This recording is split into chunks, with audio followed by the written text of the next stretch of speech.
Bismillahirrahmanirrahim. Assalamualaikum warahmatullahi wabarakatuh. Kenalkan, nama saya Aulia Putri Utami dengan Stambuk 13020200001 dari kelas B3. Di sini saya akan mempresentasikan tugas yang telah diberikan oleh dosen pengampu mata kuliah komputasi paralel Ibu Amalia Faradiba Eskom Enkom MTA MCF. Di sini saya akan mempresentasikan materi mengenai pengantar komputasi paralel.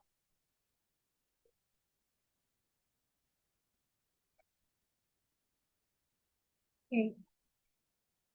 Adapun hal pertama yang harus kita bahas mengenai pengantar komputasi paralel sendiri, yaitu apa sih komputasi paralel itu? Nah, komputasi paralel adalah jenis komputasi yang melibatkan penggunaan beberapa sumber daya pemrosesan secara bersamaan untuk menyelesaikan tugas yang kompleks. Nah, di sini konsep dari komputasi paralel sendiri adalah konsep yang berlawanan dengan komputasi serial, di mana tugas-tugas dieksekusi secara berurutan. Dalam komputasi paralel, tugas-tugas dapat dipecah menjadi subtugas yang dikerjakan secara bersamaan oleh beberapa unit pemrosesan seperti prosesor, core prosesor, atau bahkan komputer terpisah. Nah, pertanyaan kedua, mengapa menggunakan komputasi paralel? Karena yang pertama, peningkatan kinerja, di mana peningkatan kinerja dengan hal ini menjalankan tugas-tugas secara bersamaan, waktu yang dibutuhkan untuk menyelesaikan tugas dapat berkurang drastis, hemat waktu sertanya. Nah, yang kedua yaitu pengolahan data besar.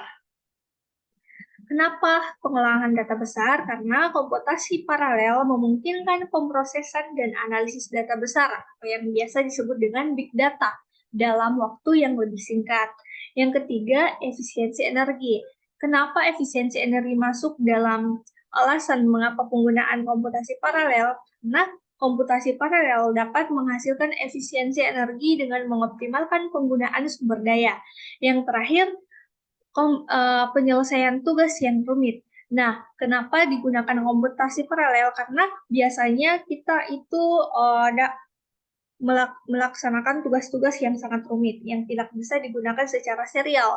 Maka kita menggunakan komputasi paralel. Nah, komputasi paralel memungkinkan penyelesaian tugas yang kompleks dan rumit dalam waktu yang lebih singkat. Oke, selanjutnya, apa sih perbedaan paralel sendiri dengan serial secara kriteria eksekusi tugas? Kalau dalam serial itu secara berurutan, sedangkan paralel itu bersamaan. Yang kedua, waktu eksekusi tugasnya. Kalau serial itu lebih lama, sedangkan paralel itu lebih singkat. Kalau peralatan khususnya, kalau serial tidak memerlukan peralatan khusus. Kalau paralel memerlukan peralatan khusus seperti superkomputer, prosesor paralel, dan sebagainya.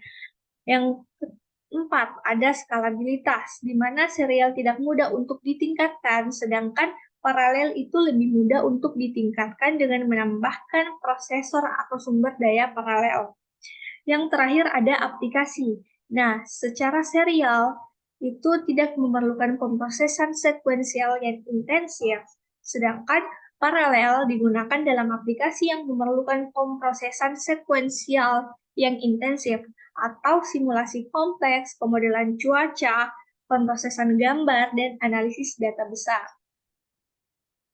Selanjutnya ada perbedaan sistem terdistribusi dengan komputasi paralel. Nah, biasanya kan kita pernah dengar bahwa sistem terdistribusi itu hampir mirip dengan paralel, tapi memiliki sedikit perbedaan. Sistem terdistribusi juga mengerjakan sebuah tugas-tugas secara bersamaan.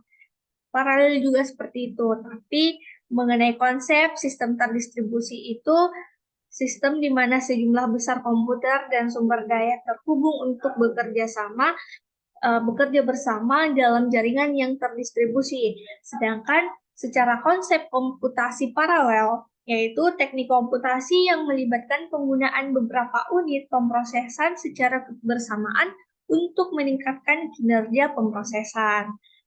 Contohnya, dalam sistem terdistribusi ada internet, ada layanan web terdistribusi, jaringan sensor terdistribusi.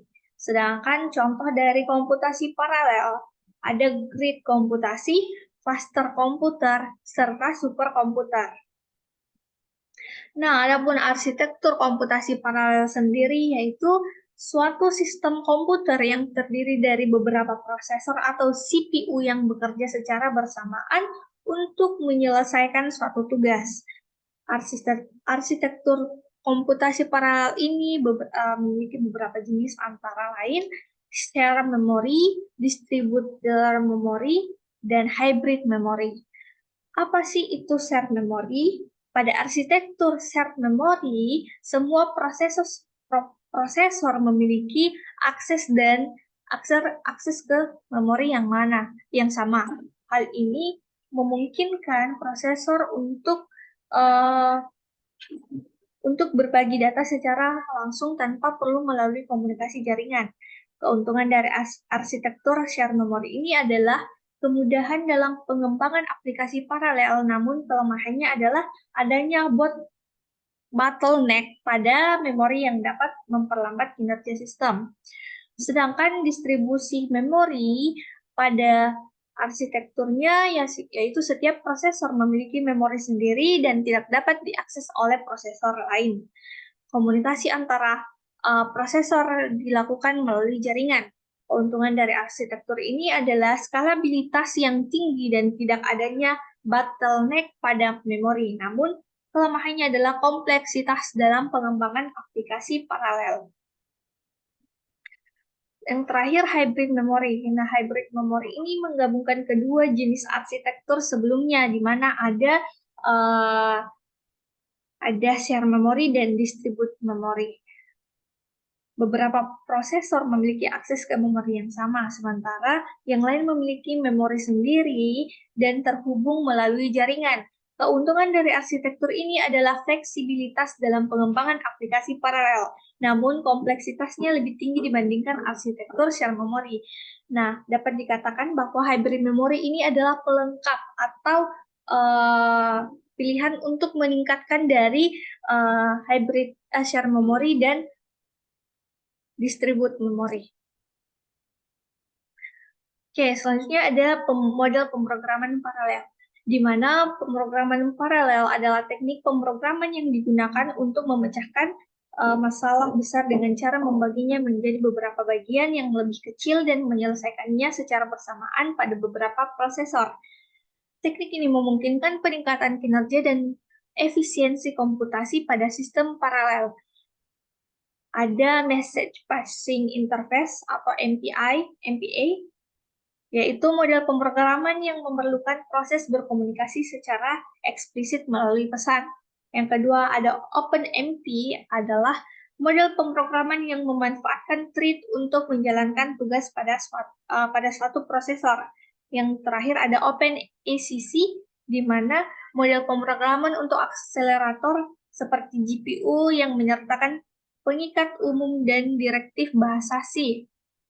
Pemrograman paralel memerlukan pemahaman proses yang jelas seperti sinkronisasi dan koordinasi, dan dapat dilakukan menggunakan bahasa pemrograman seperti bahasa C, C++, Java, dan Python.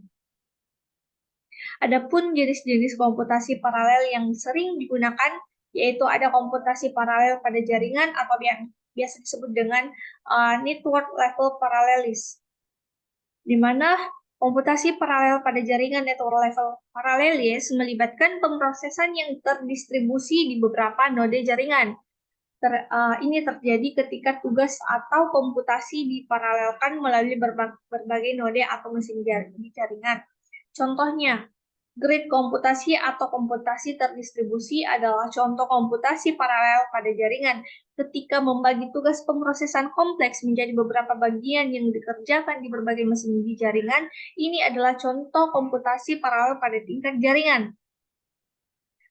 Selanjutnya ada komputasi paralel pada tingkat data atau data level parallelism, di mana komputasi paralel pada tingkat data atau data level parallelism melibatkan pemrosesan banyak data dalam tugas yang sama secara bersamaan.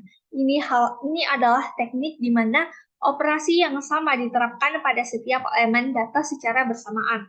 Contohnya, pengolahan gambar atau video adalah contoh umum dari penggunaan data level paralelis. Misalnya, ketika menerapkan efek tertentu pada setiap piksel gambar secara bersamaan, Anda menggunakan komputasi paralel pada tingkat data.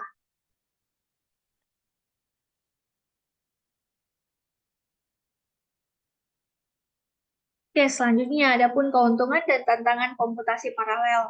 Yang pertama ada keuntungan, di mana ada beberapa keuntungan. Yang pertama meningkatkan kecepatan pemrosesan data dan efisiensi sumber daya. Yang kedua meningkatkan kemampuan untuk memproses data besar dan kompleks. Yang ketiga menciptakan model simulasi real time. Yang terakhir melakukan secara bersamaan tugas-tugas yang lebih banyak dalam waktu yang lebih cepat. Nah, sedangkan tantangannya yang pertama, mengatasi kesulitan dalam koordinasi prosesor yang terpisah. Yang kedua, menghindarkan adanya interferensi saling mengganggu antar proses. Yang ketiga, membuat optimalisasi untuk mengeksploitasi arsitektur paralel. Yang terakhir, menghindari baris lapsurd dari kode dan meningkatkan analisis debugging.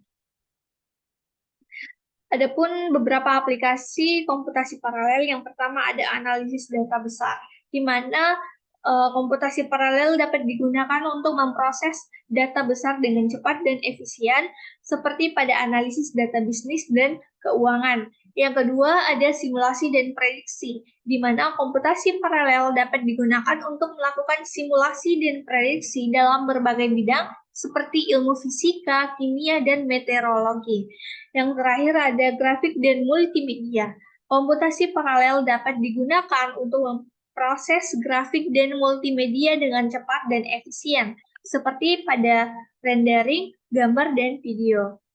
Nah, sebagai kesimpulan, dalam pengantar komputasi paralel telah menjadi bidang ilmu dalam ilmu komputer dan teknologi informasi.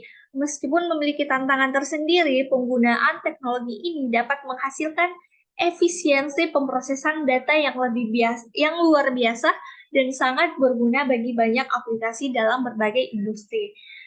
Oke, baik. Sekian dan terima kasih. Lebih dan kurangnya mohon dimaafkan. Wassalamualaikum warahmatullahi wabarakatuh.